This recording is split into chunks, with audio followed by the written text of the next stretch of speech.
Let's bring our special correspondent Tom Brokaw from the Pepsi Center in on this conversation, and it is imperative to underscore how important a moment this is it not, Tom? It really is, Keith. I just ran into a woman I know outside, Ann Fudge, who is a very prominent African-American executive, and she just had a brief emotional meltdown saying, my God, can you believe that this is happening? And I said to her, there is a kind of surreal quality about it yet. I think we'll see it more tomorrow night, obviously, when Barack Obama appears at the football stadium before 70,000 fans and a whole lot of the world tuning in on that as well. But it is a commentary, however it turns out, and however you feel about his candidacy, about America finally beginning to come to grips with the complexity of the racial issues that have beleaguered us for so long. This is a huge step. It's a big generational step.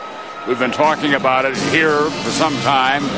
The difference between the new generation of young professionals who are out there, who are doctors and lawyers, and people who went to Harvard and served in the state legislature. Now one of them is a candidate for president of the United States, officially nominated by the Democratic Party 40 years after Dr. King was gunned down in Memphis, Tennessee. It is a moment to remember. And the senator from Minnesota, Amy Klobuchar, made a great reference. Obviously, it is wonderful to be joining this historically with Martin Luther King's speech, but it's also terrific that she brought in Hubert Humphrey's name and the fact that 60 years ago, when he spoke out for what now looks like just the base minimum of civil rights in this country, set off almost an apocalypse in American politics. I thought it was terrific that Hubert Humphrey's name was invoked today. Well, it very appropriately should have been, because, in fact, he did force this party to begin to confront the hypocrisy of racism. And as you know, when Lyndon Johnson signed the Civil Rights Act, it was widely reported he said, there goes the South. But at the same time, he thought the Voting Rights Act would raise the population of African Americans who would now be able to go to the polls.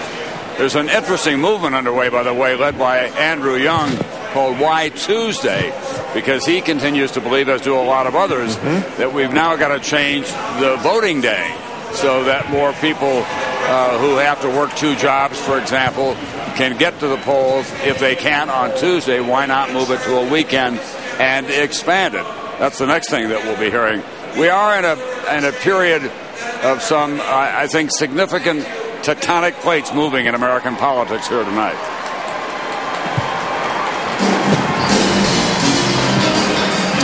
Tom, when you look at the delegations out there, can you see November? Can you see where it's headed? Tim, our late colleague, used to be so great at identifying ahead of time the key states, the point of conflict, the midnight, the 2 in the morning tallies that will decide the election. Do you get a sense yet of where this is going to end up?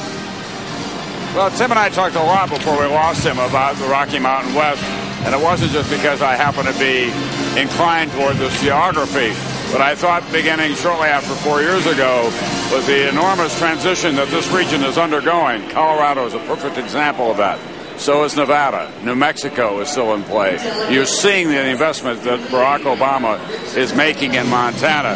Those will come later on election night, and they could very well determine who wins this election. Now, John McCain has got deep roots in the Southwest, beginning in Arizona, and if he picks Mitt Romney,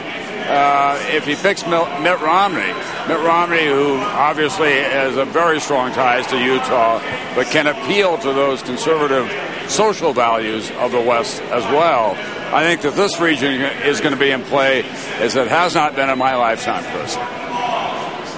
So it's New Mexico, it's Colorado, it's Nevada, even the state you're very familiar with, Montana, and perhaps even, North Dakota? Is that on the list? It is on the list, and North Dakota has that interesting political history. It was a very radical state, as you know, in the 1930s. It still has 2 Democratic senators. Dorgan and Conrad. Barack Obama spent the 4th of July there. They feel that they've got a real shot at it. There was even some talk about my old home state of South Dakota being in play, although the folks that I'm talking to up there say that's probably a reach for Barack Obama. Senator McCain, curiously enough, does not have any offices of any significance, I'm told, in Montana. And the Republican Party in Montana is in, if not in shambles, it's in kind of disheveled shape.